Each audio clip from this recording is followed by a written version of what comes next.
I'll start with you, Your Excellency.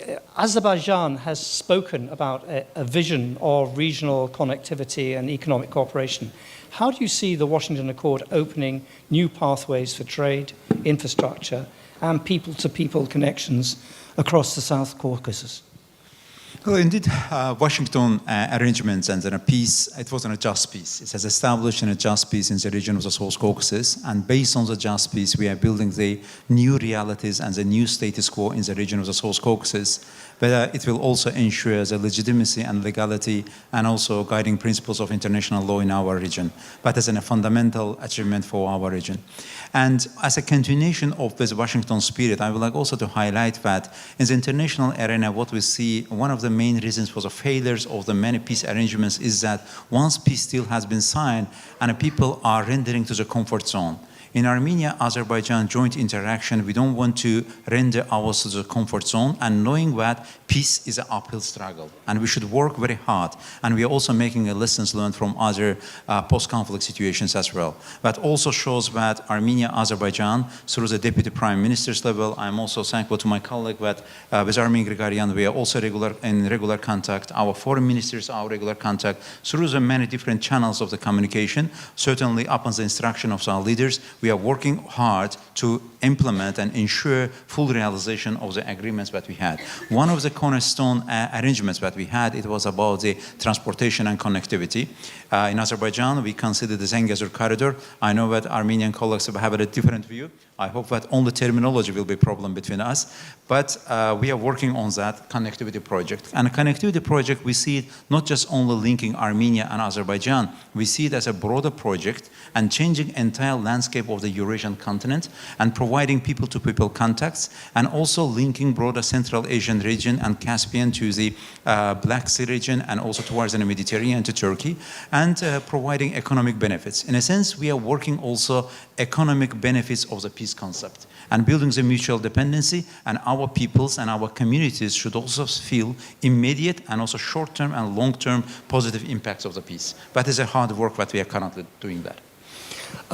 Looking ahead, what practical steps is Azerbaijan taking to ensure this agreement translates into lasting peace and reconciliation on the ground? And what gives you confidence that this time it will be different? Certainly, yeah. Sorry, that was okay. for me, yeah. And then okay. I'll ask you a question, sorry. Really, Azerbaijan's strategy is that for us, war and conflict is over.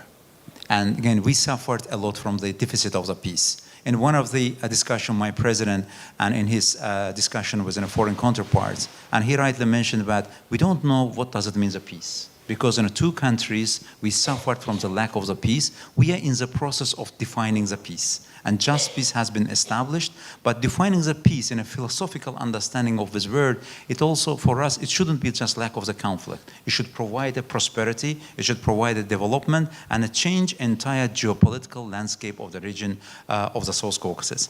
And here, also important matter that you have highlighted is in a confidence and people-to-people contacts. Again, Azerbaijan wants to make this peace eternal and also long-lasting and irreversible. For that, again, we should work hard. And we know that sometimes there could be spoilers of the peace. And we should also build such an immunity and such a regional security architecture that can withstand all negative tendencies against the peace. For that, we need a confidence. First, between the governments. I am glad to say that between Armenian and Azerbaijani governments, we are building the blocks of the confidence. That is an important cornerstone. Through the security and military apparatus, we are also building the confidence, but more than that, we also need a confidence between our peoples. And we should also surely prepare our peoples for the peace as well. When we were in the process of initializing Armenia-Azerbaijan normalization agreement, one of the messages of Azerbaijan was that we don't want to sign with the peace arrangements only with the government of Armenia. We would like to sign it with the people of Armenia as well, so that Armenian and Azerbaijani people and upcoming generations will also get a benefit from that. Therefore, we are working on the confidence building measures, knowing that it's in a hard work, and knowing also that we should also be realistic. There are certain wounds are fresh in our society, because we are talking about a 30 years long conflict. During the last 5 years, there was a different escalations and also real war situation. But most importantly, again, I can speak on behalf of Azerbaijani government. Azerbaijan has taken the regional leadership and also regional responsibility and full regional ownership, and we come up with the text of the peace agreement and discuss with Armenian counterparts, and also provided 5 fundamental principles of the peace process. With my Armenian counterparts, we are also engaged in supporting track 2 diplomacy as well. In track 1, it's also quite interesting development that in Armenia-Azerbaijan interaction, track 1 is far advanced rather than the track 2. Therefore, we are combining this and coming with a 1.5.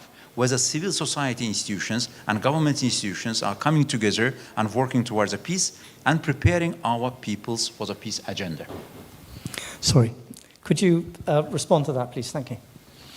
Look, in overall, actually, the peace building process is ongoing, and I'm sure that the confidence that we are trying to build and strengthen between Armenia and Azerbaijan on government level, on society level, are moving forward. There are track 1.5 that's in a process where civil society is also engaged. Lately, civil society representatives from Azerbaijan visited Yerevan, and at the same time, Armenian civil society representative visited Baku. We hope that we will continue this interaction, also creating trust on society level, because yes, government can make decision, but it's also very much important to engage the society. And we are seeing that there are signals that society is also ready. Speaking on behalf of Armenia, I can say that Armenian society is ready. They want peace. They strongly support the peace process, institutionalization of the peace, and we are intensively working on that direction. And when it comes to unblocking, Hikmet rightly mentioned that the term that's used with corridor is not acceptable for us.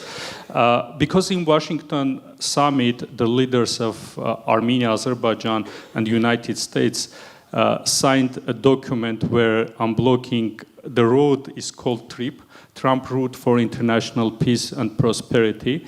And we are stick to this term, and we are sure that TRIP will bring a lot of benefits, not only to the region, but to the businesses, countries outside of the region, because this is strong interaction, strong economic incentives for regional countries, but also countries beyond of our region.